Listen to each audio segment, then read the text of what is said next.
Hello दोस्तों, कैसे हैं आप लोग। आज मैं आप लोग के लिए एक न्यू स्टोरी लेकर आई हूँ। इस कहानी का नाम है नन्ही सी जान ने लाया जीवन में खुशियाँ। आई होप आप लोग को ये वीडियो पसंद आए तो वीडियो को लाइक और चैनल को सब्सक्राइब करके बेल आइकन को ज़रूर दबा दें ताकि हमारे नोटिफिकेशन आपको मिलती रहे और वीडियो को एंड तक ज़रूर देखें। तो चलिए हम इस कहानी को शुरू करते हैं। यह कहानी है सुहानी और नकुल की।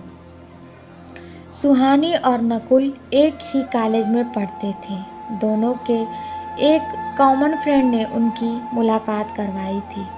पूरा ग्रुप साथ में घूमते फिरते खाते पीते रहते थे, पर सुहानी और नकुल की नज़दीकियाँ बढ़ने लगी। देखते ही देखते उनको एक दूसरे से प्यार हो गया।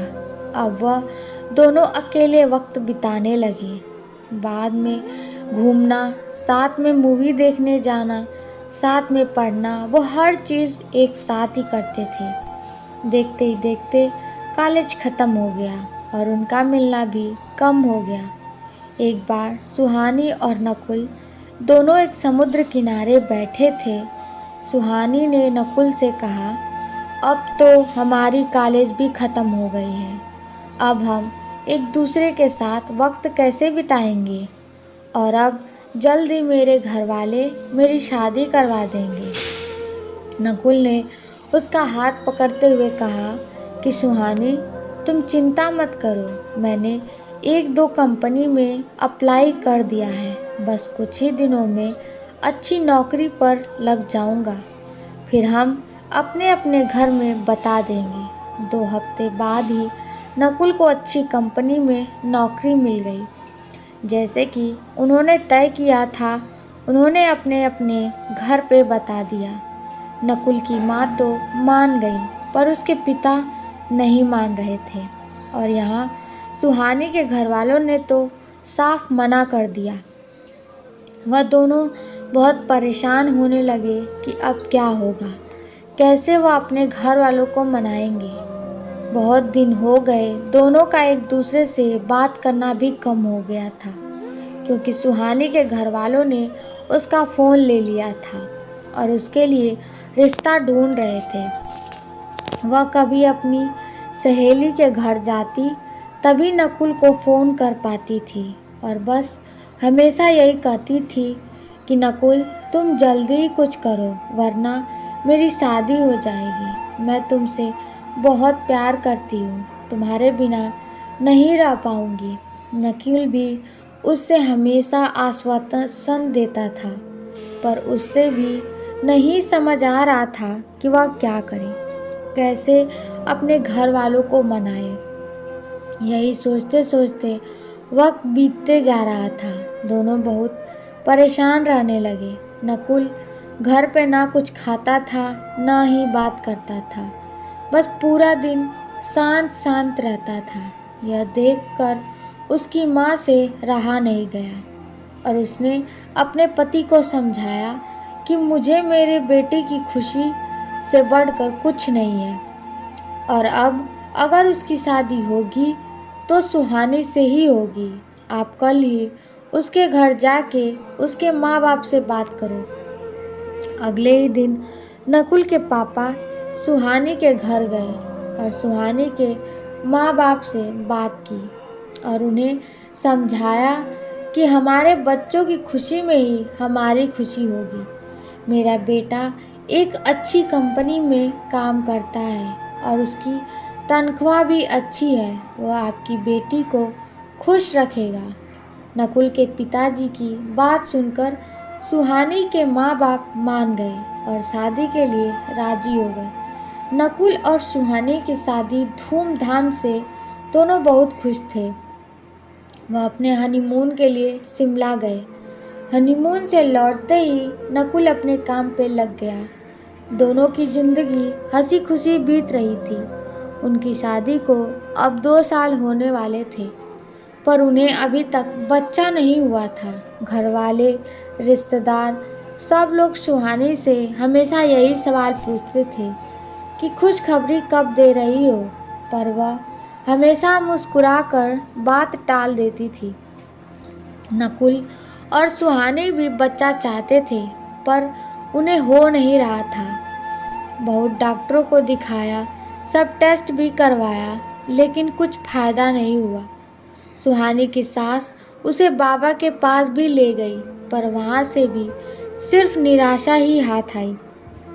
सुहानी बहुत परेशान थी।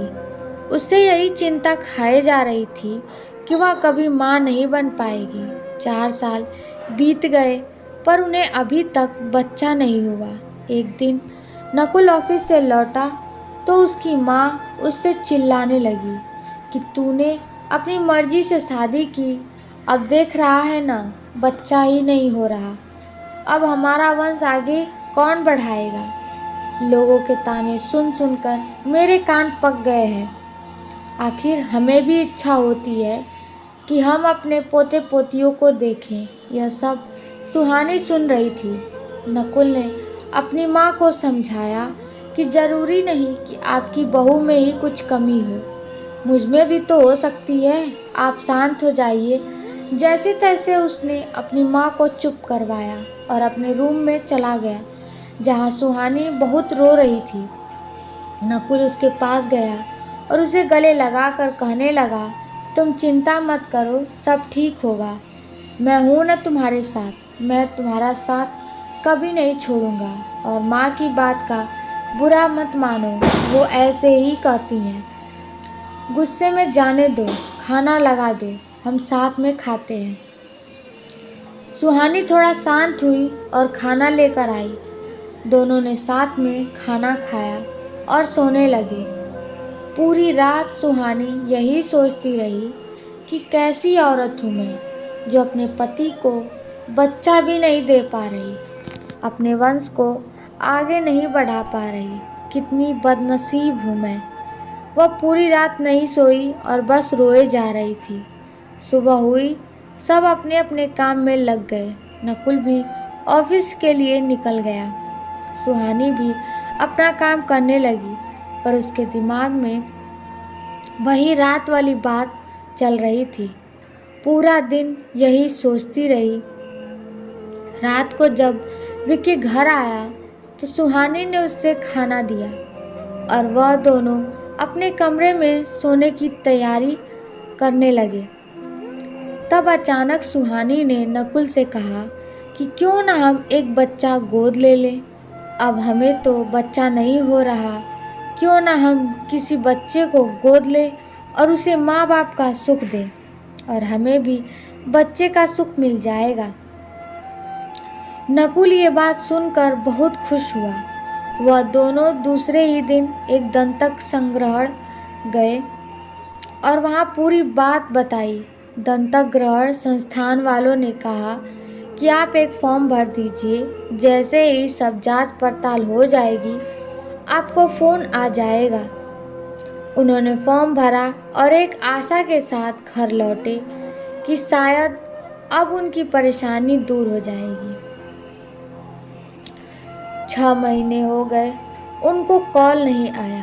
नकुल जब भी वहाँ जाता वह लोग उसे एक ही जवाब देते कि कल आ जाएगा, पर इंतज़ार की घड़ियाँ बढ़ती जा रही थीं। अब सुहानी हिम्मत हार चुकी थी, वो पूरी तरह से टूट चुकी थी। नकुल भी कितना उसे समझा पाता। दोनों थक चुके थे। उन्हें अभी कोई उम्मीद ही नहीं रही थी कि वह कभी माँ बाप बन पाएंगे, पर नकुल ने सुहानी का साथ और कोशिश करना नहीं छोड़ा। वह हर 2 दिन में संस्था जाता था।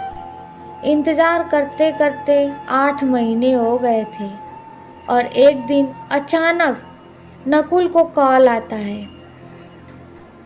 कि आप दंतक ग्रहण संस्थान में आ जाएं, आपके लिए एक खुश खबर है।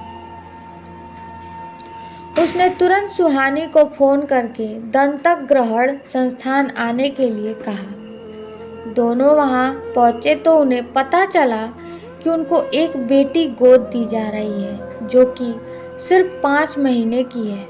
नकुल और सुहानी की खुशी का ठिकाना नहीं रहा। नकुल तो खुशी के मारे वहीं नाचने लगा। वह दोनों उस बच्ची को लेकर घर आए। नकुल की माँ ने उनका पूजा की थाली से स्वागत किया। उन्होंने उसका नाम किरण रखा, जैसे वह उनकी जिंदगी में आशा की किरण हो। वह सब बहुत खुश थे।